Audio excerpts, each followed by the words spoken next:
Matt Damon is back in theaters this week, playing one of history's greatest heroes in Christopher Nolan's The Odyssey. But that's what makes Damon such a fascinating actor. He spent most of his career playing heroes, underdogs, astronauts, soldiers, and everyday guys audiences instinctively root for. Yet every now and then, he completely flips that image on its head. And when he does, the results can be unforgettable. These aren't traditional villains. They're charming, intelligent, and often convincing enough to fool everyone around them, until it's too late. Here are 5 times Matt Damon played the bad guy. Let's start with the role that best captures Matt Damon's dark side. No performance better showcases Damon as a villain than Tom Ripley in The Talented Mr. Ripley. Ripley begins as an awkward young man who is hired to travel to Italy and persuade wealthy playboy Dickie Greenleaf to return home. But what starts as admiration gradually turns into obsession. Ripley desperately wants Dickie's glamorous life. When Dickie begins to distance himself, Ripley murders him and steals his identity, beginning one of cinema's most chilling impersonations. Damon understood that Tom doesn't simply want Dickie's money. He wants his confidence, his lifestyle, and ultimately his entire identity. Damon later joked that trying to resemble the impossibly handsome Jude Law was a challenge in itself, but it was important that audiences believed Tom was obsessed with becoming Dickie. What makes Damon's performance so remarkable is that Tom rarely appears threatening.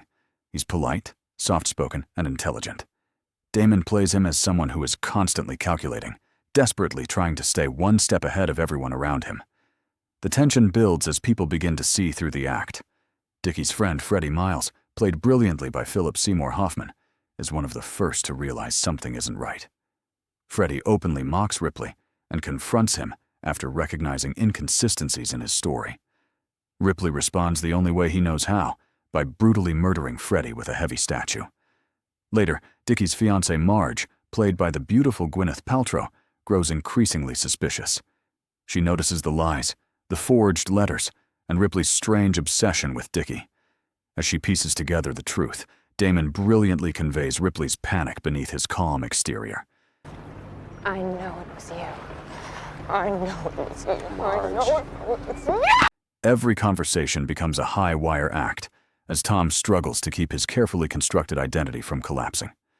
It's one of the greatest performances of Damon's career, and one of the most memorable movie psychopaths of the last 30 years. Damon would return to another double life a few years later, although this time the deception unfolds on the streets of Boston instead of the Italian coast.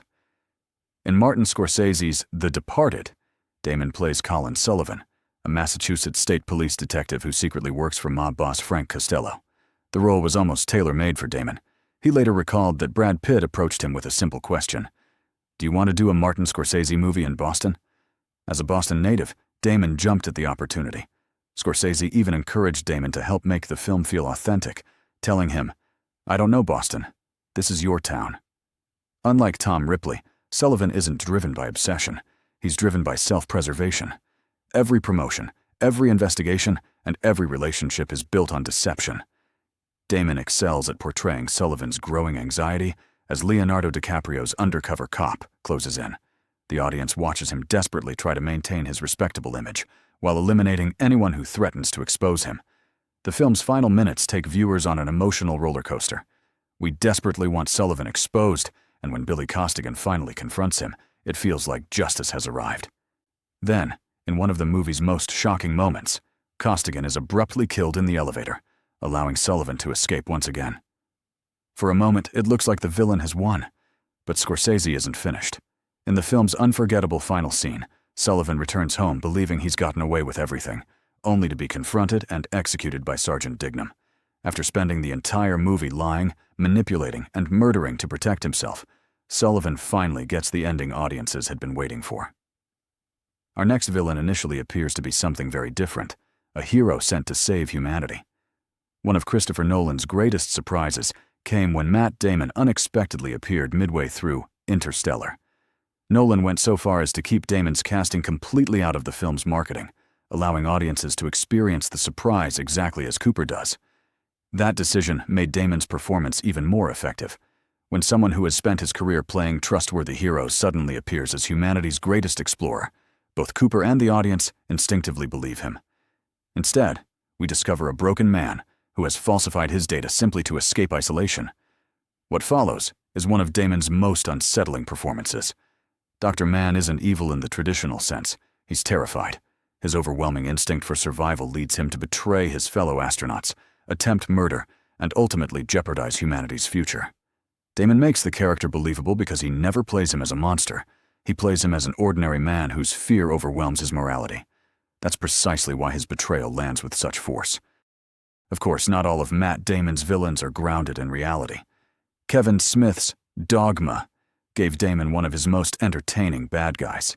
He plays Loki, a fallen angel who, alongside Bartleby, played by Ben Affleck, discovers a loophole that could allow them back into heaven.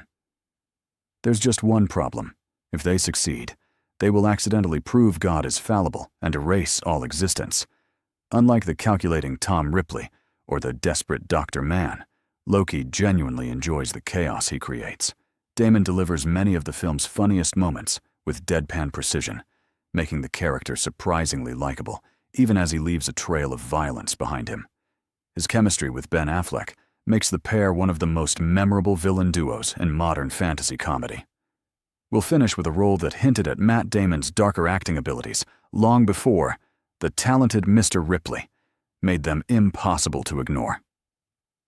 In School Ties, Damon plays Charlie Dillon, the charismatic leader of a group of elite prep school students who initially befriends David Green, played by Brendan Fraser. But after discovering David is Jewish, Charlie's true character emerges. He manipulates classmates, spreads lies, exploits prejudice, and orchestrates a campaign to isolate David rather than accept responsibility for his own actions. Damon later explained that he wanted to fully commit to Charlie's ugliness because he believed films should be artistic works that effect change. He also drew on privileged young men he had encountered around Harvard, students burdened by family expectations, status, and the need to protect their place in the social hierarchy. What's striking is how natural Damon makes Charlie's transformation feel. The charm never disappears. It simply becomes another weapon. Looking back, it's fascinating to see how many of the qualities Damon would later perfect in Tom Ripley are already present here. Intelligence, confidence, manipulation, and an ability to hide cruelty behind an easy smile. It was an early indication that beneath Hollywood's most trustworthy face was an actor capable of playing some remarkably compelling villains. As Matt Damon returns to the big screen as a legendary hero, it's worth remembering that some of his greatest performances came when he did exactly the opposite. Whether he was stealing another man's identity, betraying his fellow officers, sacrificing humanity to save himself, threatening the fate of the universe, or exposing the ugliness of prejudice, Damon proved that beneath Hollywood's most trustworthy face is an actor who can play a truly unforgettable villain. Which Matt Damon villain is your favorite? Let me know in the comments. And please like this video and subscribe to the channel if you like this type of content.